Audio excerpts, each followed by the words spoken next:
అయితే ఈరోజు మనం ఏంటంటే శంషాబాద్ ప్రెసెంట్ ఐటీ దగ్గరే ఉన్నామన్నమాట. అసలు ఇక్కడ కొంతమంది స్థానికులు అయితే ఉన్నారు. లైవ్లోని వాటిని పట్టుకొని పోలీసులకి అప్పచెప్పిన వాళ్ళు కూడా ఉన్నారు. అసలు ఇంతకీ ఏం జరిగింది ఏంటి, గతంలో ఇటువంటి ఇన్సిడెంట్ వాడి దగ్గర నుంచి ఇటువంటి ఇన్సిడెంట్స్ ఏవైనా ఫేస్ చేశారా? సో ఇవన్నీ విషయాలు కూడా తెలుసుకుందాం. ఆ ఇంటి ఓనర్ అలాగే కొంతమంది స్థానికులు కూడా ఉన్నారు, వాళ్ళ మాటల్లోనే తెలుసుకుందాం. అసలు ఏం జరిగిందండి మీకు, అంటే మీ వరకు ఎలా తెలిసింది ఏంటి? యాక్చువల్లీ నిన్న ఈవినింగ్ అరౌండ్ 8 o'clock అట్లా వాళ్ళ మదర్ వాళ్ళ కూతురుని వెతుకుంటా బయటికి వచ్చింది. లైక్ ఆమె ట్యూషన్కి వెళ్ళింది, ఇంక ఇప్పుడే ఇంటికి వచ్చింది, కానీ కనిపించట్లేదు అని చెప్పి ఒక 1 hour నుంచి తిరుగుతుంది. ఆమె ఒక హాఫ్ hour నుంచి తిరుగుతుంది. సో ఏమైందని మొత్తం వెతికినాం మేము కూడా. వెతికేసరికి ఆమె పైన కూర్చుంది, కింద కూర్చుంది, అక్కడంతా చుట్టూ పక్కనంతా వెతికితే ఎక్కడ లేదు ఆమె. సరే ఆమెకు డౌట్ వచ్చింది. ఇంటి కింద ఒక ఫ్యామిలీ ఉంటారు, ఒక అబ్బాయి, ఆయన పేరు అంజనేయులు అని, వాళ్ళు మామనార్ నుంచి వచ్చారు. వాళ్ళు వచ్చి కూడా జస్ట్ 3 months అవుతుంది. ఆయన కూలి పని చేసుకుంటాడు. సో వాళ్ళ వైఫ్ పని చేస్తారు, బ్యాచిలర్ కదా, వాళ్ళ వైఫ్ అండ్ హస్బెండ్ ఇద్దరు ఉంటారు, వాళ్ళిద్దరు ఉంటారు. సో ఆమెకు డౌట్ వచ్చి ఏమన్నా ఎందుకు ఇంట్లో ఒకసారి యూజ్ అమ్మన్నా రండి అంటే సరే అని మేము బయట ఉంటే మమ్మల్ని పిలిచింది.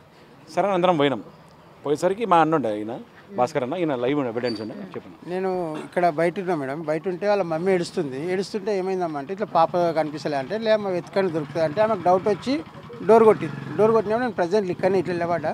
అన్న అనగా నేను వెళ్ళి చూసేకల్లా డోర్ తెరిచింది. ఒక ఆంజనేయులు అంటే నిలబడ్డాడు అని అడిగితే అన్న సాప కింద చూడు మంచం కింద అంటే చూసేకల్లా పాప స్పృహ తప్పి పడిపోయింది. ఆ పాపను తీసుకొని ఫస్ట్ ఆ పాపను హాస్పిటల్ తీసుకెళ్ళాను. తర్వాత ఆంజనేయులతోటి మాట్లాడితే నేను కింద పడుతుంది అంటే కాదని చెప్పి 2 దెబ్బలు కొట్టి పోలీసు వాళ్ళకి అప్పచెప్పడం జరిగింది.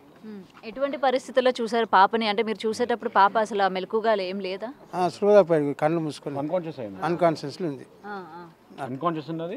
ఆమెను తీసుకెళ్ళి హాస్పిటల్ ఇమీడియట్గా హాస్పిటల్ తీసుకెళ్ళిపోయాం. తర్వాత వాడిని అడిగిన మరి ఏమైందా, ఎందుకు ఏం చేసినావు అంటే లేదన్నా మేము ఇట్లా పైన కింద పడితే ఆమెను తీసుకొచ్చి లోపల పెట్టినా అన్నాడు. కింద పడితే మరి కింద మంచం కింద ఎందుకు పెట్టాడు? అదే అందుకే వాడిని అప్పుడే గట్టి క్వశ్చన్ చేసి బాగా కొట్టినామని, ఇంకా అరే నువ్వు చేసింది తప్పురా అని చెప్పి చాలామంది మా బస్సులో ఉన్న అందరూ కలిసి బాగా వాడిని కొట్టి పోలీసు వాళ్ళకి అప్పగించడం. పోలీసు వాళ్ళు తీసుకెళ్ళారు. ఈవినింగ్ మళ్ళీ అమ్మాయిని కూడా హాస్పిటల్ తీసుకెళ్ళారు. ఇక్కడ శంషాబాద్లో లీమ్స్ హాస్పిటల్ ఉంటుంది. సో వాళ్ళు కూడా కొంచెం కండిషన్ కొంచెం సీరియస్గా ఉన్నది అని చెప్తే అక్కడ నుంచి అపోలో షిఫ్ట్ చేసారు. వాళ్ళు అపోలో షిఫ్ట్ చేస్తే అపోలో హాస్పిటల్లో వాళ్ళు కూడా మంచి ట్రీట్మెంట్ ఇచ్చారు నైట్.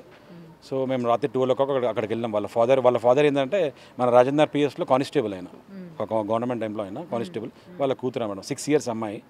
సో రాత్రి 12 o'clock అపోలో పోయి మాట్లాడినాం. అపోలో నుంచి వాళ్ళు నీలఫర్ షిఫ్ట్ చేశారు. సో నీలఫర్ ఎందుకు షిఫ్ట్ చేస్తారు మేడం అంటే ఏం లేదు, అమ్మాయి కండిషన్ అయితే కొంచెం అవుట్ ఆఫ్ డేంజర్ ఉంది. కాకపోతే ఇట్లాంటి కేసులో మేము ప్రైవేట్ హాస్పిటల్లో ట్రీట్మెంట్ చేయము. సో మేము చేయాల్సింది చేసినాము. ఇప్పుడు ఆమె అవుట్ ఆఫ్ డేంజరే. సో ఇప్పుడు మీరు కంపల్సరీ నీలఫర్కి వెళ్ళాలి అని చెప్తే వాళ్ళకు ఒక డాటర్, ఒక సన్. ఈమె 6 years, ఇంకో సన్ ఉన్నాడు, వాడు ఒక 4 years అబ్బాయి. అట్లా. సో ఇప్పుడు పాప పరిస్థితి ఎలా ఉంది ఏంటి? పాప పరిస్థితి రాత్రి నీలఫర్ డాక్టర్స్తో మాట్లాడితే కొంచెం సీరియస్గా అయితే లేదు. అప్పుడు స్టార్టింగ్లో ఉండే కొంచెం బెటర్ కండిషన్ ఉన్నది. సో అవుట్ ఆఫ్ డేంజర్ ఏం ప్రాబ్లం లేదు ప్రస్తుతానికి అయితే అన్నారు. అతని వైఫ్ ఎక్కడ ఉన్నారు? అతని వైఫ్ అసలు యాక్చువల్లీ ఇక్కడ సిచ్యువేషన్ నుంచి ఆమె వెళ్ళిపోయింది, ఇక్కడ నుంచి వెంటనే వెళ్ళిపోయింది. తర్వాత వాళ్ళ ఫ్రెండ్ కూడా వచ్చిండు ఇక్కడికి. వాడు ఏదో లైక్ బాటిల్స్ వైన్స్ నుంచి సమ్ లిక్కర్ బాటిల్ తీసుకొని వచ్చిండు. సో వాడు ఎందుకు వచ్చిండని వాడిని పట్టుకొని వాడిని కూడా పోలీసులకి అప్పగించడం నైట్. ఓకే, అయితే వాళ్ళ వైఫ్ ఈ ఇన్సిడెంట్ జరిగిందని తెలిసి ఆమె మీదకి ఏమైనా వస్తుందా అని చెప్పి ఆమె వెళ్ళిపోవడం జరిగిందా? అంటే ఆమె భయపడి వెళ్ళిపోయింది అంతే, టెన్షన్ పడ్డ. వాళ్ళు ఇక్కడ నుంచి భయపడి వెళ్ళిపోతారు. మామూలుగా మీరు స్థానికులందరూ ఇక్కడే ఉన్నారు కదా, ఆమె దూరం నుంచి చూసి లేదు అట్లా అసలు ఆమె ఇంత దూరం కూడా రాలేదు. ఆమె కోర్ ఇన్ఫర్మేషన్ మళ్ళీ ఏందో మరి మొత్తానికి ఆమె వెళ్ళిపోయింది. ఇంకా నైట్ వెళ్ళిపోయింది ఆమె కూడా, ఇక్కడ వెళ్ళిందో మరి. ఏ పోలీసు వాళ్ళు వచ్చి అది సీజ్ చేసిండ్రు ఇల్లు అయితే ప్రస్తుతానికి. అది పరిస్థితి. ఇలాంటి పరిస్థితి జరిగినా సరే భర్త అసలు తప్పు చేశాడు అని అంటే వచ్చి వెంటనే కొట్టడమా లేకపోతే ఏదో చేయాలి, కానీ అట్లా ఎలా భయపడి పారిపోతారు? గతంలో వాళ్ళు వచ్చి 3 నెలలే అంటున్నారు కదా, అతని ప్రవర్తన అంతా కూడా ఎలా ఉండేది మామూలుగా? ఇక్కడ లేబర్ వర్క్ మేడం, ఆయన లేబర్ వర్క్ చేస్తాడు, మంచి డ్రింకర్, ఆయన బాగా తాగుతాడు, కానీ ఎప్పుడు కరెక్ట్ నడిచినట్లేదు. ఎప్పుడు ఆయన నడకంతా చొలిగినట్టు ఉంటుంది. అలా భార్య పనిచేస్తుంది, హోటల్లో పనిచేస్తుంది. ఇక ఆమె కొట్టిరని తెలిసినాక ఆమె భయపడి ఆమె కూడా మేము పోతే నన్ను కొడతారు అన్నట్టు ఆ భయానికి ఆమె రాలేకపోయింది ఇంటి దాకా. 3 months నుంచి ఇప్పుడు ఈ 3 months అయింది వాళ్ళు వచ్చి. సో వాళ్ళ మదర్ ఆయన అబ్జర్వ్ చేసింది, ఈయన రోజు డ్రింక్ చేసి వస్తాడు, ఈయన బిహేవియర్ అబ్జర్వ్ చేసింది కాబట్టి ఆమెకు డౌట్ వచ్చింది కాబట్టి ఆ ఇంట్లోకి పోయినాం. లేకపోతే ఇంట్లో ఆమెకు డౌట్ రాకపోయినట్టే మేము ఆ ఇంట్లో కోకపోతుండే ఇక నెక్స్ట్ ఏమైతుండో మనకు తెలియదు. ఇంకా అట్లాంటి ఎటువంటి అంటే చిన్నపిల్లలు కానీ లేకపోతే వయసులో ఉన్న వాళ్ళని కానీ ఏ రోజైనా వాడు అంటే మామూలుగా బ్యాడ్ గా మాట్లాడడం కానీ ఇట్లాంటి ఇన్సిడెంట్స్ ఏమైనా ఉన్నాయి ఈ 3 నెలల్లోని? అట్లాంటివి ఏం లేవు. జస్ట్ ఆయన ఏంటంటే డైలీ తాగొస్తుండని అదొకటి తెలుసు, అదొకటి తెలుసు. మాకు తెలియదు పెద్ద వాళ్ళు 3 months అయింది కదా, సో మాకు అంత సంబంధం ఉండరు వాళ్ళు అంటే లైక్ రెంట్కి వచ్చారు కదా. సో ఇక్కడ అంతా ఫ్యామిలీసే ఉంటారు మాక్సిమం, ఇక్కడ ఫ్యామిలీస్కి ఇస్తారు. వీళ్ళు కూడా ఫ్యామిలీతో వచ్చిండు కాబట్టి మా వాళ్ళు రెంట్కి ఇచ్చిండ్రు. సో ఇంకోటి ఎవరైతే కానిస్టేబుల్ ఇలా అమ్మాయి వాళ్ళ ఫ్యామిలీ వీళ్ళు 4 years నుంచి ఇక్కడ ఉంటారు.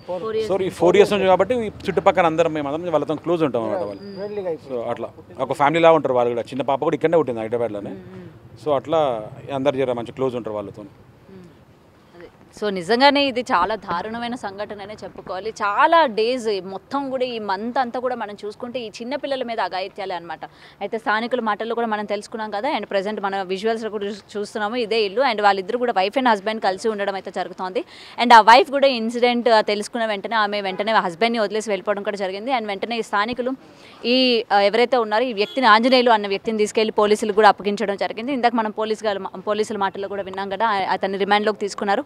అండ్ పోక్సో చట్టం కింద కూడా ఆయన్ని అరెస్ట్ చేసినట్టు కూడా తెలుస్తుంది. అండ్ పాప పరిస్థితి కూడా ప్రజెంట్ బాగానే ఉంది అండ్ అని కూడా స్థానికులు అయితే చెప్పడం జరుగుతుంది. ఇక చూస్తున్నారు కదా, అయినా సరే ఇటువంటి ఇన్సిడెంట్స్ తాగిన మత్తు ఎంత డ్రింక్ చేసినప్పటికీ కూడా ఎందుకని ఇంత పైశాచిక ఇంత లెవెల్కి వెళ్ళిపోతారా? నిజంగా డ్రింక్ చేసే వాళ్ళకి వావి వరుసలు కానీ లేకపోతే చిన్నపిల్ల పెద్దవాళ్ళు అని కూడా ఏ మాత్రం కూడా ఇంగిత జ్ఞానం కూడా లేకుండా పశువుల కన్నా దారుణంగా ప్రవర్తిస్తున్నారని అయితే చెప్పుకోవాలి. ఇక్కడ పశువులను కూడా తీసుకురావడం నిజంగా పాపం అని కూడా చెప్పాలి. వాళ్ళైనా కొంచెం ఆలోచిస్తాయేమో. నిజంగా అట్లా తయారయ్యారు జనాలు. నిజంగా చెప్పాలంటే అటు మత్తు విషయంలోనే అటు గంజాయి తీసుకుంటా లేకపోతే డ్రగ్స్ తీసుకుంటూ లేకపోతే ఇటువంటి మందు పదార్థాలు తీసుకుంటూ వాళ్ళు ఏం చేస్తున్నారు, ఒంటి మీద సోయి కూడా లేని పరిస్థితులు అన్నమాట.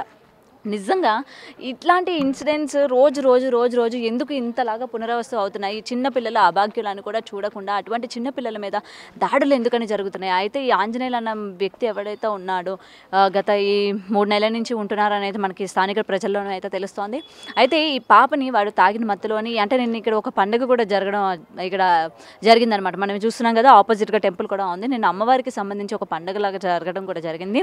సో అయితే ఈ హడావిడిలో ఏంటంటే పాప బయటికి రావడం చూడడం కూడా జరిగింది. అంటే బయట ఏం జరుగుతుంది ఏంటి అని చెప్పి అందరూ చూస్తూ ఉంటారు కదా, అలాగే జనాలు అందరూ కూడా వచ్చి చూడడం అయితే జరిగింది. ఇది జరిగిన తర్వాత ఆ పాపని వాడు ఏంటంటే ఇంట్లోకి తీసుకెళ్ళిపోయి అఘాయిత్యం చేసి చాపలో చుట్టేసి బెడ్ కింద పెట్టడం కూడా జరిగిందనమాట. అయితే ఆ తల్లి పాప కనిపించట్లేదు అని తెలిసి మొత్తం కూడా వెతికే ప్రయత్నం చేస్తున్నప్పుడు స్థానికులు గుర్తించి అసలు ఎందుకు ఆమె ఏడుస్తుందని చెప్పి స్థానికులు అందరూ కూడా, అంటే మొత్తం రెంటెడ్ చూస్తున్నారు కదా, మొత్తం చుట్టుపక్కల ఉన్న నైబర్స్ అందరూ కూడా ఏం జరిగింది ఏంటి అని తెలుసుకొని వీడి మీద డౌట్ ఉంది అని ఆ తల్లి చెప్పడంతో ఆ ఇంట్లోకి వెళ్ళి వాడిని గట్టిగా అడగగా పాప ఇక్కడ ఎందుకుంది అని అడిగితే ఆ పాపని పడిపోయింది అని చెప్పి అబద్ధం చెప్పడం కూడా జరిగిందనమాట. అయితే ఆల్రెడీ వాడి డ్రింకర్, వాడి మీద అనుమానం ఉంది కాబట్టి గట్టిగా వీళ్ళు కొట్టి అడిగేసరికి వాళ్ళు చెప్పడం జరిగిందనమాట. వాడు పాప పైన అఘాయిత్యం చేశాడు, చాపలో చుట్టేసి పెట్టాడు అనేది కూడా క్లియర్గా తెలిసింది. అది తెలిసిన వెంటనే మొత్తం స్థానికులందరూ కూడా వాడిని కొట్టి పోలీసులకు అప్పచెప్పడం కూడా జరిగింది. అండ్ పాపను కూడా వెంటనే ఇక్కడ దగ్గరలో ఉన్న నీలోఫర్ హాస్పిటల్లో కూడా జాయిన్ చేయడం అంటే అపోలోలో కూడా జాయిన్ చేయడం జరిగింది.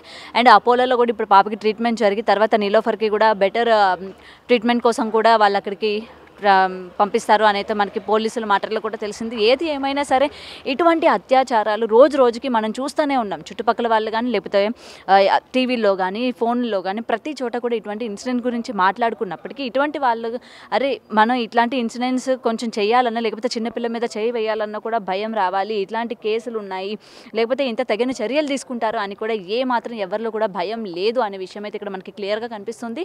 ఇన్సిడెంట్స్ ఒక పక్క జరుగుతూనే ఉన్నాయి, ఒక పక్క పోలీసులు వాళ్ళని రిమాండ్లోకి తీసుకుంటూనే ఉన్నారు, అయినా సరే మళ్ళీ జరుగుతూ ఉన్నాయి. సో దీనికి ఇక్కడ ఎవరి వైఫల్యం అని చెప్పుకోలేము మనం. అటు పోలీసులని చెప్పలేము, ప్రభుత్వాన్ని అని చెప్పలేము, ఇక్కడ పేరెంట్స్ దాన్ని కూడా చెప్పలేము. మన చిన్నపిల్లలు ఇంట్లో పిల్లలు ఎటుపోతున్నారు, ఏం చేస్తున్నారు, మనకున్న బిజీ షెడ్యూల్లోనే పిల్లలు ఏం చేస్తున్నారు అన్న విషయం కూడా ఇవాళ కాపలా కాసుకోవాల్సిన పరిస్థితులు అనమాట. నెలల పిల్లలు ఉయ్యాల్లో ఉన్న పిల్లల దగ్గర నుంచి కూడా ప్రతి 24/7 వరకు కూడా మనం ఏంటంటే పిల్లల పక్కనే ఉండాలి. ఎందుకంటే ఇటువంటి దుర్మార్గులు ఎప్పుడు ఎలా విజృంభిస్తున్నారో కూడా తెలియడం లేదు, ఇటువంటి మత్తు తీసుకొని వాళ్ళు ఏం చేస్తున్నారో కూడా తెలియట్లేదు. సో డెఫినెట్గా పోలీసులు అందరూ కూడా నేనేంటంటే రిక్వెస్ట్ చేసేది ఒకటి, పోలీస్ డిపార్ట్మెంట్ వెంటనే ఇటువంటి వాటి మీద తగిన చర్యలు తీసుకోవాలి. ఇట్లాంటివి మళ్ళీ పునరావస్తు కాకుండా ఇట్లాంటి వాళ్ళకి ఎలాంటి శిక్ష ఉంటుంది అని చెప్పి వెంటనే ఒక మీటింగ్ లాంటిదైనా ఏర్పరచుకొని లేకపోతే మొత్తం డిపార్ట్మెంట్ అంతా కూడా ఒక స్టాండ్ అయినా తీసుకొని ఇట్లాంటివి మళ్ళీ జరగకుండా ఏ చిన్నపిల్ల కూడా చిన్న వయసులోనే ఏ లోకాన్ని కూడా చూడకుండానే ఏది అనుభవించకుండానే ఇట్లా చిన్న వయసులోనే రాలిపోవడం అన్నది నిజంగా దౌర్భాగ్యం అనే చెప్పాలి. సో వెంటనే డిపార్ట్మెంట్ అంతా కూడా తగిన యాక్షన్ తీసుకొని మళ్ళీ ఇటువంటి ఇన్సిడెంట్ జరగకుండా ఉండడానికి వెంటనే ఏదో ఒక యాక్షన్ తీసుకోవాలి అని అయితే డెఫినెట్గా కోరుకుందాం. అండ్ పాప భవిష్యత్తు కూడా బాగుండాలి అండ్ పాప కూడా ఇప్పుడు చాలా సేఫ్గా మళ్ళీ బయటికి రావాలి అని అయితే డెఫినెట్గా కోరుకుందాం. ఇటువంటి ప్రభావం పాప మీద ఉండకూడదు. పేరెంట్స్ కూడా ఇట్లాంటి ఇన్సిడెంట్ జరిగేటప్పుడు పిల్లల్ని ఏ విధంగా మోటివేట్ చేసుకోవాలి అన్న దాని మీద కూడా దృష్టి పెట్టాలని అయితే తెలుస్తోంది. అండ్ ఎవడైతే ఉన్నారో వాళ్ళ వైఫ్ దీని నుంచి పరారైపోయింది. అండ్ ఏది జరిగితే జరగని, వాడిని ఏం చేసుకుంటే చేసుకొని అనేది మొత్తానికి వెళ్ళిపోవడం జరిగింది. అండ్ వాడికి పిల్లలు కూడా లేరు. వాళ్ళిద్దరూ కూడా పెళ్ళై 3 నెలల నుంచి వీళ్ళు ఇక్కడ ఉంటున్నారు అన్న విషయం అయితే మనకి స్థానిక మాటల్లో అయితే తెలుస్తోంది. సో డెఫినెట్గా ఇట్లాంటి యాక్షన్స్ త్వరగా తీసుకోండి, అటు డిపార్ట్మెంట్ కానీ లేకపోతే పోలీసులు కానీ. సో వీడియో జర్నలిస్ట్ లక్ష్మణ్తో గౌతమి రిపోర్టింగ్ హైదరాబాద్.